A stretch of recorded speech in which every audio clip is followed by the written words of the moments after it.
Lui, c'est Pierre Demar, un artiste belge qui a un gros coup de bol. En juillet 2022, sa chanson, déjà sortie quelques mois auparavant, est tombée dans un accélérateur de notoriété nommé TikTok. Je vois qu'il y a une reprise, Nardo, qui est merveilleux, qui reprend mon morceau, très tendre. Et cette reprise, elle fait des chiffres fous, très vite. Je pense à 100 000, et puis le surlendemain, 700 000, et c'est devenu fou. Je me dis, waouh. Les responsables, ce sont eux. Un jour je marierai un ange. On fera l'amour dans les nuages. En priant pour que rien ne change. Ces utilisateurs de TikTok qui se sont mis à chanter sa chanson « Un jour je marierai un ange ». Bim! Le titre caracole sur le réseau, mais aussi sur Spotify, tourne en radio, se joue à la télé. Et en février dernier, il se passe ça pour le jeune belge. La révélation masculine, compatriote Pierre Demar. L'histoire de Pierre Demar est un des nombreux exemples qui montrent comment la plateforme chinoise est aujourd'hui révélatrice de nouvelles tendances, où émergent de jeunes artistes et où l'on vient cueillir de nouveaux publics. Alors TikTok, ça change quoi à la musique? C'est la question qu'on se pose dans le 3e épisode de Cash Music, l'émission qui ouvre le portefeuille de l'industrie musicale. Il me faut des billets de banque et des armes lourdes. Après le streaming, TikTok est la 2e source de découverte de musique pour les 16-24 ans. Avec 1 milliard d'utilisateurs, le réseau devient naturellement la source d'intérêt numéro 1 de l'industrie, comme nous l'explique Jean-Baptiste Roch du service musique de Télérama. On sait aujourd'hui qu'il y a une forte personnalisation associée aux vidéos TikTok. Un exemple, vous regardez une vidéo culinaire qui vous fait saliver, la musique qui est derrière en sera d'autant plus attrayante pour vous que si vous l'écoutiez seul chez vous, sans image. La musique sur TikTok prend un côté attachant grâce à l'image. Et c'est ce que recherchent les maisons de disques et les artistes qui rêvent d'un buzz sur TikTok. Il apparaît que le public de cette plateforme chinoise y est jeune, mais surtout très fidèle et prescripteur, et particulièrement consommateur. 40% des utilisateurs de la plateforme payent un abonnement à un service de streaming alors que c'est 25% dans la population générale. Ils sont aussi plus enclins à acheter du merchandising aux artistes. TikTok s'est aussi doté de l'outil imparable pour permettre la circulation des chansons. Docteur, un jour je marierai un ange. Ce bouton son placé sous les vidéos qui permet d'accéder à tous les contenus qui utilisent le même morceau Un jour je marierai un ange. et qui permet aussi de s'en servir dans sa propre vidéo. De quoi faciliter incroyablement la viralité d'une chanson, ça s'appelle la trend sur TikTok. Et c'est ce qu'il s'est passé pour Pierre Demar. Il avait préparé un album et voilà qu'il est récupéré par la trend. Je pense qu'il avait sur Spotify 6 millions d'écoutes. Et aujourd'hui, là, à l'heure où je te parle, on doit être tout combiné à 70 millions d'écoutes, un truc comme ça. Quand il y a un morceau qui démarre sur TikTok, on le voit de plus en plus, les radios sont forcées de suivre. Et ça a été mon cas aussi avec Un jour je marierai un ange qui tournait déjà, c'est déjà un single.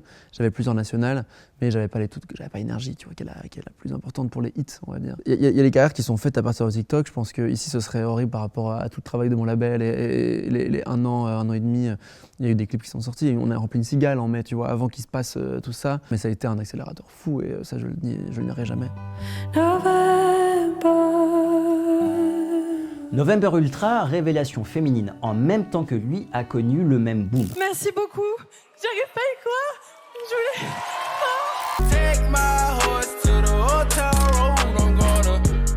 Et c'est ce qui était aussi arrivé à Lil Nas X 4 ans auparavant avec son Old Town Road qui a fait le tour des plateformes de streaming, de YouTube, des radios et des récompenses prestigieuses de la musique après avoir d'abord été viral sur TikTok. Mama! Head down, cross town, living like a rock star. Spend a lot of money on my brand new guitar. C'est le premier artiste à émerger depuis TikTok. Il a permis de montrer le potentiel gigantesque de la plateforme. Si une chanson trend sur TikTok, ses écoutes décollent quasi systématiquement sur les plateformes de streaming. Il n'y a qu'à regarder le top single anglais par exemple pour constater qu'une grande partie des titres plébiscités sont issus de TikTok. J'ai une image qui a changé fort parce que j'étais un projet quasiment indie au départ. D'un coup, je passe au mec qui a un titre qui cartonne et donc on a cette image un peu de starlet avec un titre et ça peut être péjoratif aussi. On se dit qu'est-ce qu'il va faire ensuite? Est-ce qu'il y aura une suite d'ailleurs, tu vois? Et ça a posé sur mes épaules une certaine pression qui n'existait pas avant. Le revers d'un succès si foudroyant, c'est aussi le risque de se brûler les ailes. Être artiste, ce n'est pas que créer du contenu court et formaté pour TikTok. Les chansons, je les écris pour mon disque et pas pour TikTok, et en fonction de la radio non plus. On peut croire que oui, parce que Un jour je marie un ange, c'est 2 minutes 45, c'est très taillé, tu vois, et Enfant 2 aussi d'ailleurs. Mais c'est juste que moi je kiffe, en fait je bande sur les tubes moi. Donc forcément, malgré moi et inconsciemment, je fais des formats qui sont faciles. Le risque, c'est aussi de tomber de haut. Le gros problème de TikTok, c'est la rémunération des artistes sur la plateforme chinoise. On suppose aujourd'hui que pour une vidéo vue 1 million de fois, un artiste touche à peu près 8 € sur YouTube, qui n'est pas la plateforme la plus rémunératrice pour les artistes. 1 million de vues, c'est à peu près 800 $ pour un artiste et 4000 $ sur Spotify. TikTok aujourd'hui ne paie pas les artistes au nombre de vues sur les vidéos, mais au nombre de vidéos dans lesquelles leur musique est intégrée. C'est un problème qui aujourd'hui agace de plus en plus les maisons de disques et les artistes eux-mêmes.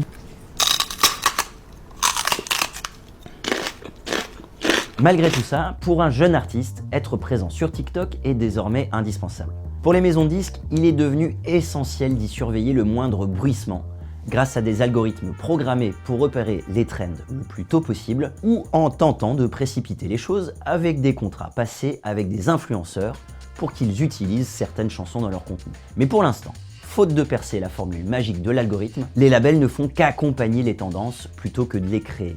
TikTok, c'est la loterie en fait. C'est vraiment la loterie, sauf que c'est pas payant, mis à part en temps. Et en fait, ça m'arrivera peut-être plus jamais parce que ce genre de truc-là, ça arrive une fois sur 1 million.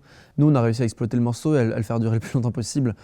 Pour le grand malheur de certains qui l'ont entendu beaucoup cette année, et moi le premier. La situation est presque inédite. D'un côté, le pouvoir est rendu aux auditeurs qui décident de ce qui peut leur plaire, non sans risque d'une uniformisation des genres musicaux issus de TikTok. De l'autre côté, la raison d'être des maisons de disques, repérer et accompagner des talents en gestation, est mise à mal.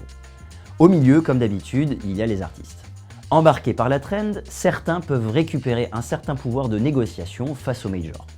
Mais pendant qu'ils produisent du contenu, spécialement pour alimenter TikTok, ils ne créent pas forcément de musique.